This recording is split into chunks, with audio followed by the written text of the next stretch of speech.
it hits you pretty hard. You start thinking about a lot of things. Well, when you think about your family, your grandkids, your kids, things you still want to do. And then you just got to put it in perspective that it is pretty small, there's good treatments for it, and then those fears that you have kind of go away. I learned about the tumor after I'd had a physical for my commercial driver's license, and my general practitioner said I was having a hearing loss. And she suggested that I go see an ear, nose, throat specialist. It was about a week later, she called me and told me that I had a tumor in my head. Besides the hearing loss, the only other symptom I have is I have ringing in my ears, which is part of having a tumor in there, and part of it's just from getting older and hearing loss and being around too many loud noises most of my life. But other than that, I feel fine. You don't know you have that in your head until they do an MRI. She explained my options, which was going to California and having basically open brain surgery. And that's when I asked her if I could come see Serial Neurosurgery Group for a second opinion on treatment.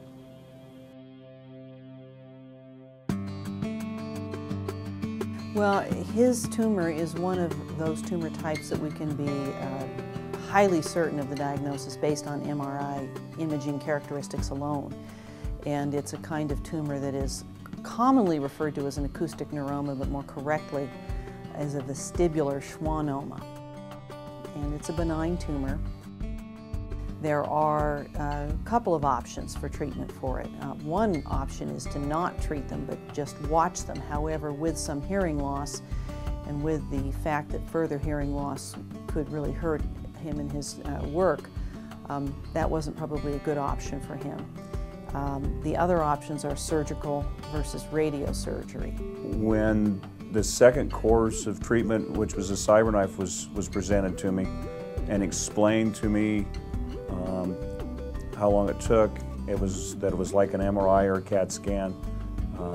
It wasn't invasive.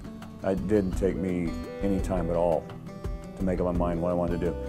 It pretty much became a no-brainer. When you can stay here locally and do it. It's non-invasive, and the results are the same with probably less side effects. Most patients and their families find radiosurgery treatments to be much easier to tolerate than open surgery. Open surgery carries a risk of death. People do die with surgeries on this area of the brain. Chance is small, but it is there.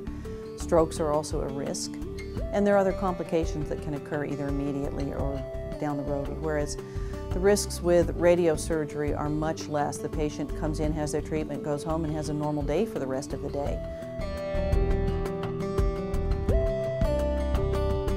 I'd rather be treated here, and especially more of an outpatient, than to be in a hospital and actually have surgery. It was a pretty easy decision for me after talking to Dr. Fleming and the success rates that they've had, that CyberKnife was the option that I felt most comfortable with.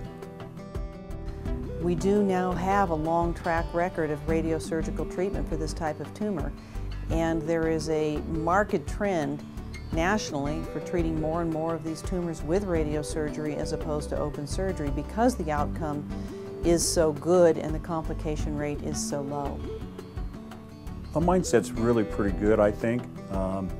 Now that I've chosen how I want to have what treatment I want, it took a lot of worry away.